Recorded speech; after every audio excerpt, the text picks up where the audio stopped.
Welcome back. A court in Iran has jailed a French tourist for 8 years on charges of espionage. Benjamin Briere was arrested in May 2020 after flying a helicam in the desert near Iran's border with Turkmenistan. His lawyers have denounced the verdict as political and say there was no process. The trial comes as France, the United States and others negotiate with Iran to ease sanctions over its nuclear program. Well, joining me now, Ramin Parham is an Iranian writer who now lives in France. He joins us from Paris. Thank you very much for being with us.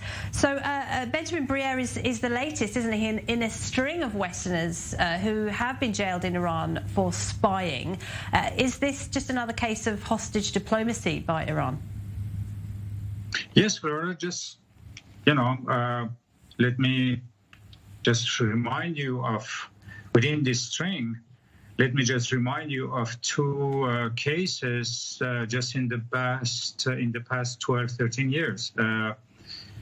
As you remember, in 2009, there were massive demonstrations in Iran, particularly in Tehran, where 3 million people, according to official estimates, took to the street in order to denounce fraudulent elections. Back then, Clotilde Reiss was a student in Iran, French student in Iran. She was arrested in 2009 and detained, and later in 2010 exchanged against Ali Vakili Rad. Ali Vakili Rad was no student at all. He was arrested and detained in France, passed 18 years in jail. He was a murderer, an assassin. He had murdered Shapur Bakhtiar, the late and last prime minister of the Shah, was assassinated in France in early 90s. And then 10 years later or so, a French academic, a binational of Iranian origin, was arrested in Iran in 2019. Roland Marshall, who was her companion, goes to the country to visit her. He is arrested. Roland Marshall is arrested and detained and exchanged a bit later against Jalal Ruhollah Nejad.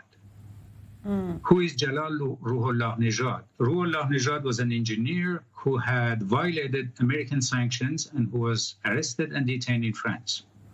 These are just two cases within the string that you just mentioned of what you may rightly call hostage diplomacy, if one can put together these two words, hostage and diplomacy.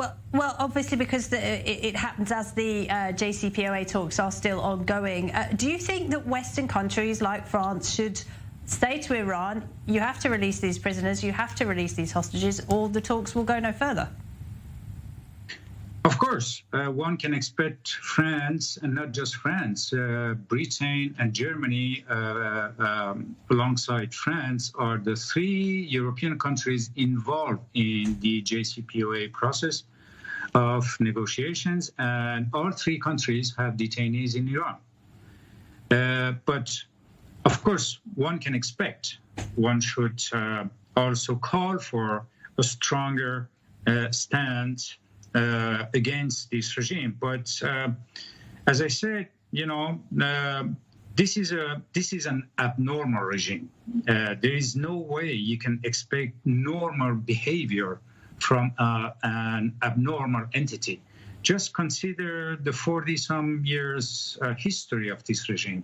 It started with hostage-taking at the U.S. Embassy. It went on with hostage-taking in Lebanon, reporters, diplomats, you name it. And then years later, they just attacked other embassies and consulates, representations of foreign countries, which I believe are sovereign territories within the host country. So you're talking about an abnormal regime of which we are expecting every now and then, I don't know how, a normal behavior. Well, France has in the past, behind the scenes, paid to have hostages released. It's paid ransoms. Yeah. Do you think that might happen here? Do you think that the French might reach some kind of agreement with Tehran? Frankly, it's extremely difficult to say how the French are going to behave in this thing. But one thing is for sure: the Iranian regime, on its part, is in a very, very dangerous situation. They seem strong as seen from the outside, but as seen from within, they are extremely weak and vulnerable.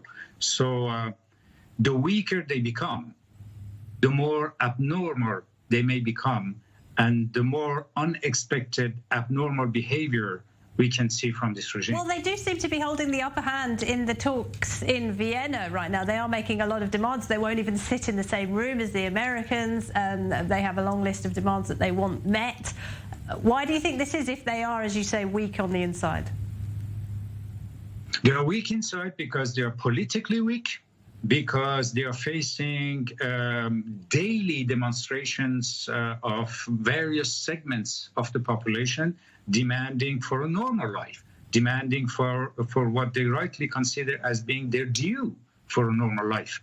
They are weak because they are politically weak, because they are ideologically exhausted, and because they have, as we see from their behavior inside the country, they have no other means left for them but repression. And that is one reason why we have witnessed a consolidation of power around Raisi and around the supreme leader as the most conservative and the most repressive backbone of the regime. They are weak inside, although they may seem to some as being strong from outside. What will be the impact then if the nuclear talks result in Iran winning sanctions relief?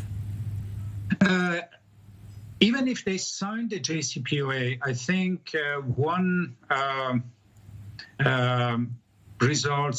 consequence of signing the JCPOA would be we will witness an increase in demands from inside the country, as I said, from various segments of the population inside the country, demanding their due.